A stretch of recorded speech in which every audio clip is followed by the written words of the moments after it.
5 وقت کی نماز یہ میرے نبی کی آنکھوں کی ٹھنڈک ہے، 5 وقت کی نماز اس امت کی شان پہچان ہے۔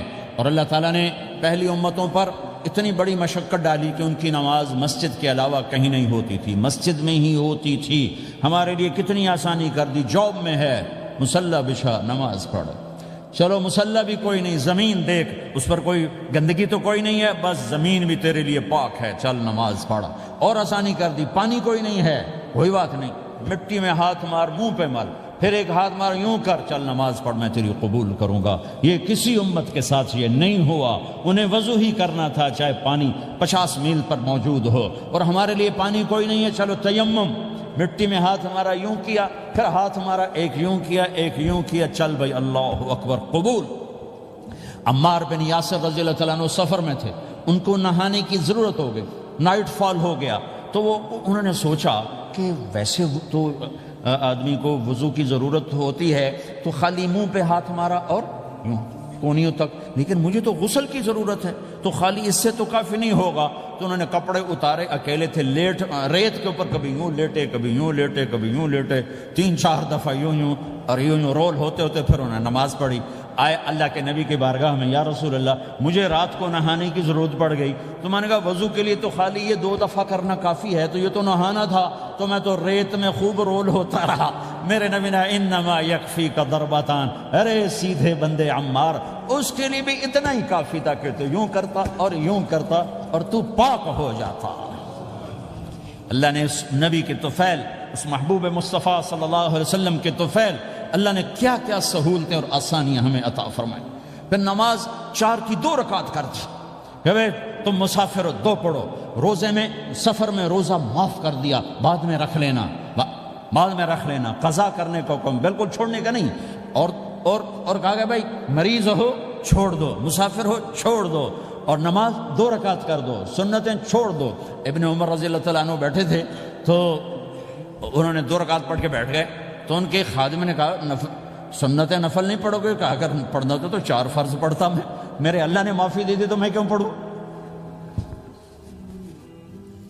میرے نبی نے سفر میں سنتیں نہیں پڑھی کبھی، اپنی امت کو سہولت دینے، فجر کی سنتیں 2 پڑھتے تھے، اس کے علاوہ سنتیں نہیں پڑھی تاکہ میری امت کو سہولت ہو، آسانی ہو۔ ایک دفعہ بارش ہو رہی تھی اور کوئی جگہ نہیں تھی نماز پڑھنے کے لیے، تو آپ نے اپنی اونٹنی کو آگے کیا اور اس پر بیٹھ گئے، بیٹھے ہی تھے، پیچھے صحابہ نے اونٹنیوں پر ہی صفیں بنائیں، اور یہ نماز اونٹنی پہ بیٹھ کر ادا کی گئی بارش کے اندر۔ نماز اونٹنی کے اوپر نماز بھی ہو گئی، رکوع بھی ہو گیا، سجدہ بھی ہو گیا، سلام بھی ہو گیا۔ پہلی امتوں کے لیے نہیں تھا، سجدہ ہی کرنا پڑے گا۔ یہ اللہ کے محبوب مصطفیٰ صلی اللہ تعالی علیہ وسلم کی طفیل، میرے اللہ نے ہم پہ فضل و احسان کیا، تو میرے نبی کی زندگی میں عبادات میں نماز سب سے اعلیٰ نظر آتی ہے، سب سے نمایاں نظر آتی ہے۔ اور پھر بازار میں، گھر میں، دفتر میں، ماحول میں میرے نبی کے اخلاق، یہ زندگی کا دوسرا روشن پہلو ہے۔ میرے نبی کی ساری زندگی 2 لفظوں میں آتی ہے، عبادت اخلاق، عبادت اخلاق، یا 2 اور لفظ، حقوق اللہ حقوق العباد، حقوق اللہ حقوق العباد۔ حقوق اللہ میں نماز سب سے اعلیٰ، اور حقوق العباد میں لوگوں کی برداشت کرنا، لوگوں سے درگزر کرنا، معاف کرنا، جھوٹ سے بچنا، دھوکے سے بچنا۔ میرے نبی سے پوچھا گیا یا رسول اللہ مسلمان کنجوس ہو سکتا ہے؟ ہم نے کہا ہو سکتا ہے۔ یا رسول اللہ مسلمان کمزور ہو سکتا ہے، بزدل ہو سکتا ہے، ڈرپوک ہو سکتا ہے؟ آپ نے کہا ہو سکتا ہے۔ یا رسول اللہ مسلمان جھوٹ بول سکتا ہے؟ آپ نے کہا نہیں، جھوٹ نہیں بول سکتا، جھوٹ نہیں بول سکتا۔ ہاں، الا لعنت اللہ علی الکاذبین، جھوٹوں پہ اللہ کی لعنت۔ اس لعنت کے ساتھ 400 پاؤنڈ بچا لیے، 4000 بچا لیے، 4 ملین بچا لیے، 4 بلین بچا لیے، 4 ٹریلین بچا لیے، ساری دنیا کو بچا لیا، اور اوپر اللہ کی لعنت پڑی تو اللہ کی قسم گھاٹے کا سودا ہے۔ اور سچے ہو گئے، سچ بولا، یہ میں 100 پاؤنڈ کماتا ہوں، لے لو جو لینا ہے اس میں سے، یہ میں 1000 پاؤنڈ کماتا ہوں، لے لو جو لینا ہے، یہ میں 50,000 پاؤنڈ کماتا ہوں، لے لو جو لینا ہے، کہ مسلمان کی زبان سے جھوٹ نہیں نکلتا، سچ ہی بولتا ہے۔ آپ تشریف لے جا رہے ہیں، ایک آواز ہے یا رسول اللہ، آپ نے یوں دیکھا، کوئی نظر نہیں آیا، پھر آواز ہے یا رسول اللہ، تو آپ نے دیکھا کہ ہرنی ڈیر چھوٹی وہ کھڑی ہوئی، رسی میں بندھی، تو آپ نے کہا کیا ہوا؟ کہا جی آپ کا صحابی مجھے پکڑ کے لایا ہے، میرے چھوٹے چھوٹے بچے بھوک سے رو رہے ہوں گے، آپ مجھے چھوڑ دیں، میں بچوں کو دودھ پلا کے واپس آ جاتا، مجھے پتا ہے میرے اللہ کی تقدیر میرے بارے میں کیا ہے۔ تو آپ نے کہا اگر تو واپس نہ آئی تو پھر تو اس نے کہا مجھے اللہ جہنم میں ڈال دے۔ آپ نے اس کی رسی کھول دی، خود وہیں بیٹھ گئے۔ اس نے دوڑ لگائی اور پہاڑوں میں گم ہو گئے۔ تھوڑی دیر کے بعد وہ دوڑتی ہوئی آئی اور آ کے سر یا رسول اللہ میں حاضر ہو گیا۔ تو آپ نے اس کو باندھ کے وہیں آپ بیٹھ گئے نہیں۔ دیر کے بعد وہ صحابی آئے جنہوں نے اس کو شکار کیا تھا، پکڑا تھا، تو کہنے لگے، ان کا یا رسول اللہ آپ یہاں کیسے؟ کہا میں ایک درخواست لے کر آیا ہوں۔ کہا کیا؟ کہ یہ ہرنی مجھے ہدیہ کر دو۔ کہا یا رسول اللہ سب کچھ آپ کا ہے، کہنے بس یہ ہدیہ کر دو۔ یا رسول اللہ حاضر۔ تو آپ نے اس کو لے کر رسی اس کی گردن سے نکالی کہ جا بچی اپنے بچوں کے پاس جا کے خوشی منا، سچ نجات دیتا ہے اور جھوٹ ہلاک کرتا ہے۔ ایک ہرنی جان کی بازی کھیل گئی سچ بولنے کے لیے، تم چند پونڈوں پہ جھوٹ بولتے ہو، ایمان کو برباد کر کے رکھ دیتے ہو۔ مسلمان جھوٹ نہیں بولتا، مسلمان دھوکہ نہیں دیتا، مسلمان کی زبان سے سخت بول نہیں نکلتا، کسی کو بے عزت نہیں کرتا، کسی کو کی بے اکرامی نہیں کرتا، کسی کا دل نہیں توڑتا، کسی کو ذلیل نہیں کرتا، خود سہتا ہے، اوروں کو خوشیاں دیتا ہے، خود دکھ سہتا ہے، اوروں کو راحت دیتا ہے، خود تکلیف سہتا ہے۔ یہ میرے نبی کے اخلاق ہیں، یہ میرے نبی کی زندگی ہے، اور یہ اسلام کا سب سے بڑا چیپٹر ہے اور سب سے مشکل چیپٹر ہے۔ جب میرے نبی نے لمبی نمازیں پڑھی تو اللہ نے روک دیا کہ میرے حبیب ما انزلنا علیک القرآن لتشقى، اتنی لمبی نماز نہ پڑھ کے تو تھک جائے۔ میرے نبی نے تبلیغ میں زور دکھایا تو اللہ نے روک دیا، فلتذهب نفسك علیہم حسرات، میرے نبی اتنا غم نہ کر کے آپ خود ہی آہیں بھرتے بھرتے آپ مر جائیں۔ میرے نبی نے مال سارا خرچ کیا، اللہ نے اس سے بھی روک دیا، ولا تبسطها كل البسط فتقعد ملوما محسورا، اتنا خرچ نہ کریں کہ آپ خود پھر دکھی ہو کے بیٹھ جائیں۔ خرچ کرنا بہت بڑا عمل، تبلیغ سب سے سارے عملوں کا سردار عمل، تبلیغ سے بڑا کوئی کام ہوتا تو اللہ نبیوں کو دیتا، اگر تبلیغ سے بڑھ کر کوئی کام ہوتا تو اللہ نبیوں کو دیتا، گشت سے بڑھ کر کوئی محنت ہوتی تو اللہ نبیوں کو دیتا۔ 950 سال نوح علیہ السلام گشتی کر رہے ہیں، اور اللہ کی مان لو، اتنا عظیم عمل کا میرے نبی درمیانہ نماز سب سے بڑی عبادت، میرے نبی درمیانہ کام، لیکن جب میرے نبی نے اخلاق اچھے کیے، دشمن کو معاف کرنا۔ تو ایک آدمی آپ سوئے ہوئے تھے، آپ کی تلوار لٹکی تھی، ایک آدمی آیا، اس نے آپ کی تلوار اتاری اور یوں ہماری پسلی میں، آپ اٹھ کے بیٹھ گئے۔ اب وہ قتل کے ارادے کے لیے آ چکا ہے اور تلوار یہاں ہے، کہتا من یمنعک منی، اب بول تمہیں کون بچائے گا؟ تو آپ نے مسکراتے ہوئے کہا اللہ، تو اس کے ہاتھ سے تلوار گر پڑی، تو آپ نے اٹھا لی، آپ نے یوں سیدھی کی، اب تو بچا، تجھے کون بچائے گا؟ وہ کہنے لگا مجھے تو ہی بچائے گا۔ وہ تو اللہ کو جانتا نہیں تھا، کہا بابا مجھے تو ہی بچائے گا۔ تو آپ کہتے ہیں اس کا سر اڑا دو، یہ نبی کو قتل کرنے آیا ہے۔ میرے نبی نے فرمایا کلمہ پڑھتے ہو؟ کہا نہیں پڑھتا۔ کہا جاؤ معاف کیا۔ یہ میرے نبی کے اخلاق ہیں۔ 20 سال جنہوں نے قتل کے منصوبے بنائے، مکہ والے، جب آپ مکہ میں فاتحانہ داخل ہوئے، ابو سفیان سب سے زیادہ آپ کو دکھ پہنچانے والوں میں پیش، تو آپ نے ابو سفیان کو عزت دی۔ جو ابو سفیان کے گھر میں داخل ہوگا اس کو کچھ نہیں کہا جائے گا۔ آپ تو ابو سفیان کو بلا کے سولی پہ لٹکاتے، اور آپ کہہ رہے ہیں جو ابو سفیان کے گھر میں جائے گا اسے کچھ نہیں کہا جائے گا، جو بیت اللہ میں ہوگا اسے کچھ نہیں کہا جائے گا۔ سارا مکہ سامنے، آپ یوں بیت اللہ کا دروازے پر یوں دونوں ہاتھ ایسے ٹکا کے کھڑے تھے۔ پھر آپ نے کہا میں کیا کروں گا اب تمہارے ساتھ؟ تو سہیل بن عمر نے کہا آپ کریم ہیں، کریم کے بیٹے ہیں۔ تو آپ نے کہا جاؤ میں نے معاف کیا۔ یہ اخلاق آج مٹ چکے ہیں، مردوں سے، عورتوں سے، علم والوں سے، خانقاہ والوں سے، تبلیغ والوں سے، سب زیرو ہوئے پڑے ہیں۔ جب تک یہ اخلاق زندہ نہیں ہوتے اسلامی زندگی قائم نہیں ہو سکتی، اسلامی معاشرت قائم نہیں ہو سکتی۔ اور دین دو چیزوں سے آگے پھیلتا ہے، ایک دعوت اور ایک اخلاق۔ دعوت اور اخلاق، دعوت نہیں ہوگی تو اخلاق وہیں پڑے رہ جائیں گے، اخلاق نہیں ہوں گے تو دعوت کوئی قبول نہیں کرے گا۔ میرے نبی نے کتنے معجزے دکھائے مکے میں، نہیں کلمہ پڑھا۔ بدر میں ان کے 70 مارے گئے، فرشتوں کو دیکھا، جبریل کے گھوڑے کی آواز سنی، کلمہ نہیں پڑھا۔ خندق میں شکست ہوئی، کلمہ نہیں پڑھا۔ پانی نکلتے دیکھا انگلیوں سے، کلمہ نہیں پڑھا۔ ایک بکرے کا ایک بازو پکایا، ایک بازو بکرے کا، ایک اگلا جو بازو ہوتا، اور 40 آدمیوں نے کھانا کھایا اور ایک بوٹی کم نہیں ہوئی، کلمہ نہیں پڑھا۔ لیکن جب میرے نبی نے کہا جاؤ معاف کیا تو سارے ہی کلمہ پڑ گئے کہ واقعہ یہ اخلاق نبی کے ہو سکتے۔ حنین کی جنگ میں جب بھاگے لوگ، شکست ہوئی، تو ایک صحابی کا بھاگتے ہوئے پاؤں ہمارے نبی کا پاؤں پر آیا، اور جوتا سخت تھا، تو آپ نے کہا اوجعتنی، اور آپ کے ہاتھ میں چھڑی تھی، آپ نے اس کو یوں ماری، کہا اوجعتنی، ارے تو نے مجھے کتنا زیادہ درد پہنچایا، دکھ پہنچایا۔ وہ بیچارے پگھل کے رہ گئے اور پریشان ہو گئے، اور فرماتے ہیں سارا دن میں پریشان، ساری رات پریشان کہ اللہ کے نبی کو میں نے تکلیف پہنچائی، اب میرا کیا بنے گا۔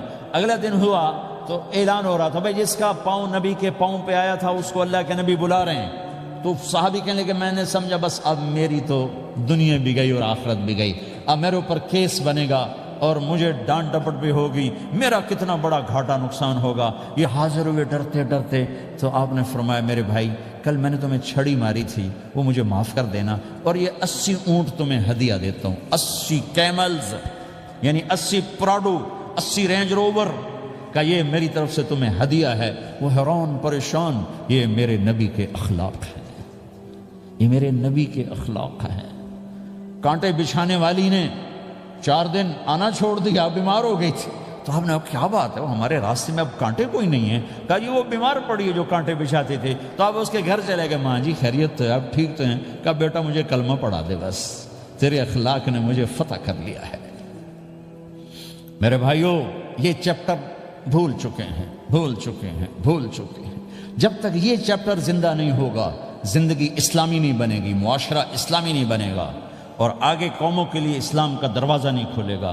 ہمیں معاف کرنا آتا ہو، ہمیں گالی دینے والے کو دعا دینا آتا ہو، غیبت کرنے والے کی تعریف آتی ہو، اور غیبت کرنے سے، غیبت سننے سے اپنے آپ کو ایسے بچاؤ جیسے زہر سے بچاتے ہو، اسے آگ سے بچاتے ہو۔ ایک دوسرے کو نفرت کا بول نہ بولو ورنہ ساری زندگی تباہ و برباد ہو جائے گی۔ میرے رب کی قسم، میرے نبی نے کہا ایک زبان کا بول انسان بولتا ہے اور جہنم کی گہرائیوں میں گر جاتا ہے، اور ایک زبان کا بول انسان بولتا ہے اور جنت کے درجات پر چڑھ جاتا ہے۔ یہ زبان بہت طاقتور چیز ہے، میں ہر بیان میں اس کو دہرا رہا ہوں کہ جتنا یہ عمل ختم ہو چکا ہے اتنا کوئی عمل بھی نہیں ختم ہوا ہے۔ اور ایک صحابی ہیں ابو دجانہ۔ کون ابو دجانہ؟ السابقون الاولون من المہاجرین والانصار، اس میں پہلی صف کے صحابہ۔ کون ابو دجانہ؟ جب آپ حج پر گئے تو اپنی جگہ مدینے کا امیر ابو دجانہ کو بنایا۔ ابو دجانہ حج میں شریک نہیں ہوئے کہ آپ نے اپنی جگہ ان کو اپنا نائب بنا کے وہاں کھڑا فرمایا ابو دجانہ میری جگہ پر مدینے کا امیر ہے، یہ وہ ابو دجانہ ہیں۔ کون ابو دجانہ؟ جو جنگ بدر سے لے کر آخری حج تک ہر سفر میں شریک ہیں، ہر سفر میں شریک ہیں۔ ان کی ایک بات میں بتانا چاہتا ہوں، پہلے تھوڑی سی ان کی ہسٹری بتانا چاہتا ہوں۔ کون ابو دجانہ؟ احد کی جنگ میں آپ نے تلوار اٹھائی، کہا اس تلوار کو کون لے گا؟ کئی صحابہ کھڑے ہو گئے۔ آپ نے کہا اس تلوار کا حق کون ادا کرے گا؟ سارے بیٹھ گئے، 3 آدمی کھڑے رہے، ایک زبیر بن عوام، ایک عمر بن خطاب، ایک ابو دجانہ۔ ان کا نام ہے سماک بن خرشنہ، سماک بن خرشنہ ان کا نام ابو دجانہ سے مشہور ہے۔ تو آپ نے تلوار نہ عمر کو دی نہ زبیر کو دی، ابو دجانہ کو دی۔ تو عمر رضی اللہ عنہ نے تو محسوس نہیں کیا، حضرت زبیر نے محسوس کیا کہ اس کو کیوں دی، مجھے کیوں نہیں دی، میں مہاجرین میں سے ہوں، میں پھوپھی کا بیٹا ہوں، میں اس سے دلیری میں کم نہیں ہوں۔ بلکہ حضرت زبیر کی دلیری کی تو دھک تھی، جدھر سلوار چلتی تھی کاٹتی چلی جاتی تھی، کہنے لگا میں دیکھوں گا یہ کیا کرتا ہے۔ تو ابو دجانہ کے پیچھے پیچھے زبیر ہو لیے۔ تو ابو دجانہ نے جو حملہ کیا تو 3000 کا لشکر تھا، اس کو چیر کے پار نکل کے، پورے لشکر کو کاٹ کے پار نکل کے، اور آگے عورتیں کھڑی تھیں جو مکے کے لشکر کو تیار کر رہی تھیں۔ نحن بنات طارقی نمشی علی النمارق مشی القتل بوارق المسک فی المخالق المسک فی المفارق والدر فی المخالق ان تقبلوا نعانقی وتدبروا نفارقی فراق غیر وامقی۔ یہ گانا گا رہی تھیں اور ان کو تیار کر رہی تھیں۔ تو جب ابو دجانہ کی تلوار نظر آئی تو سب بھاگی، ہندا پکڑی گئی، تو آپ نے یوں اپنی تلوار ہندا کے سر پر رکھی، انہوں نے چیخ ماری، تلوار ہٹا لی۔ تو زبیر پیچھے پیچھے کہ کیا کیا ہے؟ جنگ میں اگر کوئی عورت حصہ لے اسے مارنا جائز ہے، ویسے جائز نہیں ہے، عورت کو، بچے کو، بوڑھے کو ہاتھ لگانا جائز نہیں ہے۔ تو انہوں نے کہا تلوار کیوں نہیں چلائی؟ کہا میرے محبوب کی تلوار ہے، عورت کے خون سے رنگین کر کے اس کی شان نہیں گھٹانا چاہتا، یہ میرے نبی کی تلوار۔ پھر واپس ہوئے، پھر اٹیک کیا اور پھر مجمع کو چیر دیا۔ سامنے ایک آدمی آ رہا تھا ہاتھی کی طرح، اتنا لمبا موٹا تازہ، تو زبیر کہنے لگے میرے جی میں آیا کبھی اس کی ٹکر ہونا پھر میں دیکھوں ابو دجانہ کیا چیز ہے۔ تو اللہ کا کرنا ایسا ہوا ابو دجانہ دونوں آمنے سامنے ہو گئے، تو وہ ایسے شاہ سوار تھے کہ دونوں طرف کے لشکر ذرا تھم گئے اور وہ دونوں بھڑ گئے۔ ابو دجانہ کے اپنے جوہر، اس پہلوان کے اپنے جوہر، غبار اٹھا، مٹی اٹھی، اور اس کی اپنی طاقت، ان کی اپنی طاقت، انہوں نے ابو دجانہ کو اس نے زخمی کر دیا۔ ابو دجانہ نے جو جوش میں آ کے ماری تلوار، اس کو لگی یہاں، تو اتنی طاقت سے لگی کہ اس کے نیچے اتر کر 2 ٹکڑوں میں تقسیم کر دی۔ یوں ماری تو ایک حصہ ادھر، ایک حصہ، پھر یوں دیکھا اور اپنے چہرے سے لوہے کی ٹوپی اتاری، اما ترا انا ابو دجانہ، کیا دیکھ رہے ہو؟ میں ہوں ابو دجانہ، تلوار صحیح لی ہے میں نے، غلط نہیں لی، یہ ابو دجانہ ہیں۔ اور جب شکست ہو گئی احد کی جنگ میں، اور پھر 10-12 آدمی نے آپ کو گھیرے میں لیا ہوا تھا، ان میں ایک ابو بکر تھے، عمر تھے، علی تھے، طلحہ تھے، زبیر تھے، سعد بن ابی وقاص تھے، اور سہل بن حنیف تھے، عبادہ قتادہ بن نعمان تھے، اور ابو دجانہ تھے رضی اللہ تعالی عنہم، ان میں سے ایک ابو دجانہ بھی تھے۔ اور یمامہ کی جنگ میں ابو دجانہ شہید ہوئے، یمامہ کی جنگ میں شہید ہوئے۔ یہ ابو دجانہ کی تھوڑی سی سیرت آپ کے سامنے آئی ہے۔ اس کے بعد اب آپ ان کے قول کو سنو تاکہ اس کا وزن آپ کے سامنے آئے۔ یہ بدر کے شریک ہیں، اللہ کے نبی نے کہا بدر کا صحابی جو مرضی کرے بخشا گیا۔ یہ صلح حدیبیہ کے شریک ہیں، اللہ نے قرآن میں کہا لقد رضی اللہ، میں ان سے راضی ہو گیا۔ یہ صحابی ہیں، اللہ نے کہا کلا وعد اللہ الحسنی، اے میرا نبی تیرے ہر صحابی کے لیے جنت کا وعدہ ہے۔ اور اب یہ کیا کہتے ہیں؟ یہ کیا کہتے ہیں؟ لوگو ان ارجع عملی عند، لوگو میرے پاس، ابو دجانہ میرے پاس بخشش کا سب سے بڑا عمل جانتے ہو کیا ہے؟ بدر نہیں، احد نہیں، حدیبیہ نہیں، خندق نہیں، خیبر نہیں، فتح مکہ نہیں، آخری حج نہیں، کیا ہے؟ کیا ہے؟ لوگو ان ارجع عملی عندی، میرے پاس آخرت میں بخشش کا سب سے بڑا عمل بس ایک ہے کہ ما آذیت احدا بلسانی، میں نے اپنی زبان سے کبھی کسی کو دکھ نہیں پہنچایا۔ ولا اجد فی قلبی غلا لاحد، اور میرے دل میں کسی کے لیے بغض کوئی نہیں ہے، بس یہ میری بخشش کا عمل ہے۔ تو بھائیو، نبی کے اخلاق میں 2 چیزیں لے لو، ایک زبان سے کسی کو دکھ نہ دو، ایک دل میں کسی کا بغض نہ رکھو۔ اللہ کی قسم بغیر حساب کتاب کے جنت میں جاؤ گے۔ بڑے بڑے جنید بغدادی اور بڑے بڑے معرفت والے تمہیں دیکھتے رہ جائیں گے، تمہاری رفتار اتنی تیز ہوگی کہ تمہیں وہی پکڑ سکے گا جس کا یہ 2 عمل تم سے زیادہ اچھا ہوگا۔ جس روڈ پہ رش ہوتا آپ وہاں سے گاڑی ہٹا لیتے ہو، ادھر نہیں جانا، ادھر رش ہے، وہ سائن وغیرہ آپ کو آ جاتے ہیں کہ ادھر بلاک ہے، ادھر نہیں جانا، ادھر جانا ہے۔ تو جہاں روڈ پہ رش ہوتا ہے تو قیمتی سے قیمتی گاڑی کی رفتار بھی آہستہ ہو جاتی ہے، اور جہاں روڈ خالی ہوتا ہے تو پرانی گاڑی بھی بھاگے جا رہی ہوتی ہے۔ ہمارے یہاں پرانی گاڑی ہوتی ہے نا، پرانی بسوں کے پیچھے لکھا ہوتا ہے نہ انجن کی خوبی نہ ڈرائیور کا کمال، خدا کے سہارے چلی جا رہی ہے۔ اور جس کے پاس ایسی گاڑی ہو، نہ انجن کی خوبی نہ ڈرائیور کا کمال، تو اگر اس کو روڈ خالی مل جائے تو وہ تو مرسیڈیز والے سے پہلے پہنچے گا، رینج روور والے سے پہلے پہنچے گا، بینٹلی والے سے پہلے پہنچے گا، روز رائز والے سے پہلے پہنچے گا، جو وہ تو پھنسی کھڑی اور اس کا روڈ ہی خالی ہے۔